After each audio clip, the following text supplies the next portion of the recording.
They said the village of Grey Hollow was cursed long before maps bothered to name it, a place where the fog arrived before dawn and refused to leave even when the sun clawed its way into the sky. And it was there that Elias Crow returned after 20 years away, drawn back by the letter that bore his mother's handwriting, even though she had been buried a decade ago, the ink trembling as if the paper itself were afraid of what it carried. And when Elias crossed the rusted sign at the village edge, "Welcome to Grey Hollow," etched with something darker than paint, he felt the unmistakable sensation of being watched not from the woods, but from the houses, their windows staring like unblinking eyes, and every step forward stirred memories. He had tried to drown in city noise, especially the night when his childhood friend Jonah disappeared, screaming into the forest while everyone else pretended not to hear. His mother's house still stood at the end of Hollow Lane, sagging inward like a dying animal, and when Elias unlocked the door, he was struck by the smell of iron and rot beneath the dust, as if something had been feeding there quietly for years.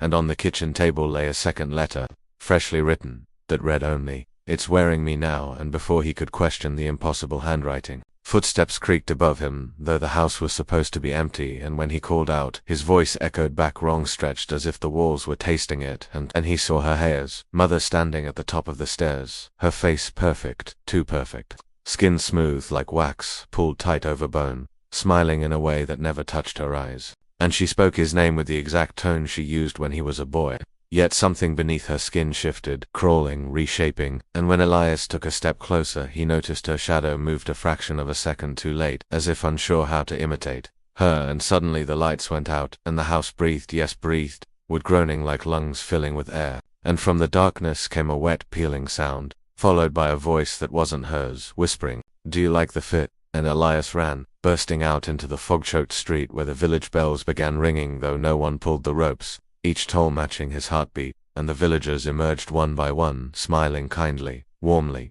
but every smile was identical, stretched wide, and when Elias begged for help they spoke in unison, "It needs a familiar face to stay," and hands grabbed him, hands that felt human until they tightened and fingers bent the wrong way, nails slicing skin, and as he fought free he realized the truth too late that the demon didn't invade Grey Hollow, it grew there, feeding on grief and memory, learning humanity by wearing it piece by piece, starting with skin, then voices, then love itself. And as Elias fled into the woods, he remembered Jonah's scream turning into laughter halfway through, remembered how his mother stopped crying abruptly after the disappearance, how she began smiling more, touching her face as if checking it was still hers. And deep in the forest Elias found the pit, the same pit they dared each other to peer into as children, now lined with layers of dried, stitched-together skin like a grotesque cocoon, and from within it rose the demon, tall and unfinished, faces sliding over its body like masks trying to settle, its true form a shifting mass of darkness and teeth and stolen eyes,